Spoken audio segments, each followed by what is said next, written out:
trap para sa mga fruit fly. Marami siyang mga nahuhuling insekto. Siya yung mga sumisira sa mga talong. Binubutas yung mga dahon, sinisira yung mga bulaklak.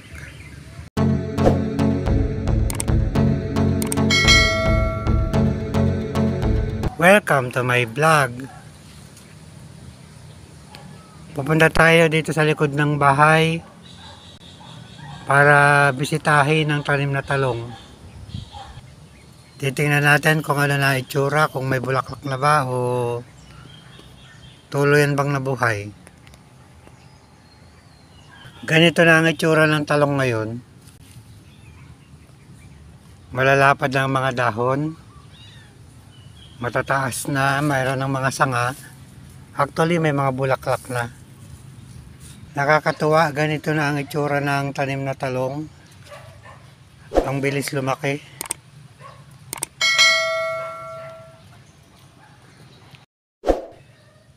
Nabuhay naman lahat, alang namatay. Magpapataba kami ng talong ngayon. Para tamang-tama bukas nagpapatubig. Triple 14 at saka urea ay minimix namin. Yan ang pinampapataba namin.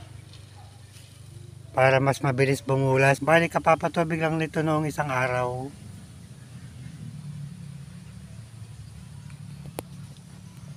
Papatubigan uli bukas. Para tuloy-tuloy ang sigla ng tanim na talong.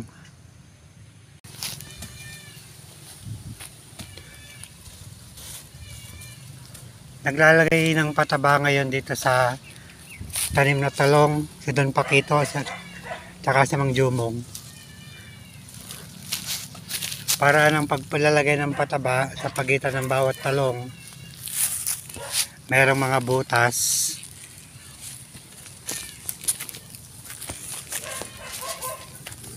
Yung ganito pagitan ng bawat talong, tapos nilalagay doon yung pataba para hindi nakadikit na puno ng talong.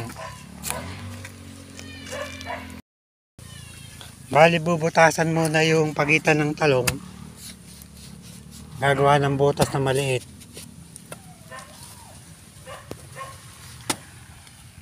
Tapos kasunod naman yung naglalagay ng pataba sa bawat butas na nabutasan.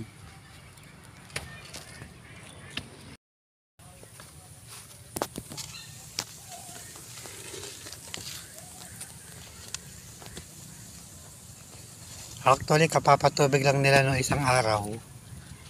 Dahil sa tindi ng init,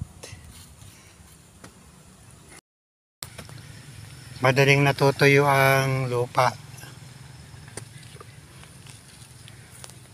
Kaya tama-tama maglalagay ng pataba ngayon. Bukas patubig ulit.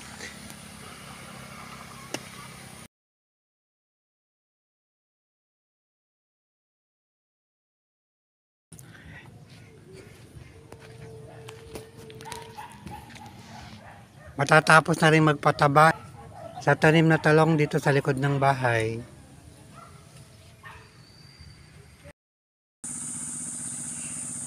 Nakatapos kami kahapon maglagay ng pataba dito sa tanim na talong. Ngayon naman magpapatubig. Dito naman umaagos ngayon ng tubig sa kabilang side.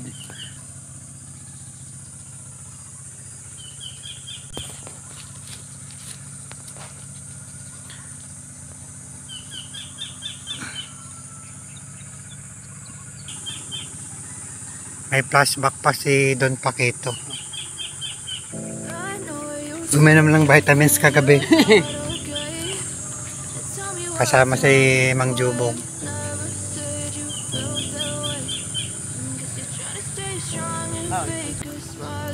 Binabawasan yung mga dahon sa ibaba ng talong para hindi bahaya ng mga insekto. At saka para magbunga dire-diretso na sa taas sa mga bunga. Para mas gumanda ang mga bunga ng talong. yeah, I'm about to fade away. Cause every time I wake up I feel like it's Monday. Something's going wrong. Matatapos na rin sila magpatubig. Nagsimula sila kanina mga alas 5 ng umaga. Malakas naman ang agos ng tubig sa deep well. Ay yung tunog na maingay na naririnig yun yung bomba ng patubig. Nandito lang sa likod ng bahay. Mag-i-spray naman ng talong si Don Paquito at saka si Mang Jumong. Mag-i-spray ng pang-insecticide. Ito yung ginagamit namin na pang-spray.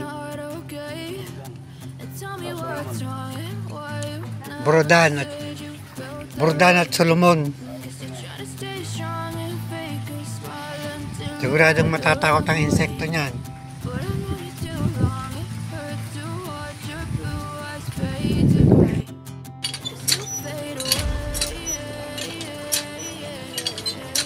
Tamang-tama, medyo hapon na, malamig na panahon.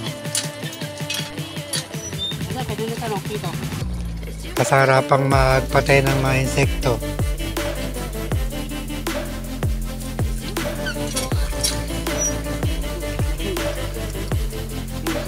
Nagsasali ng tubig sa sprayer. Si Don Paquito.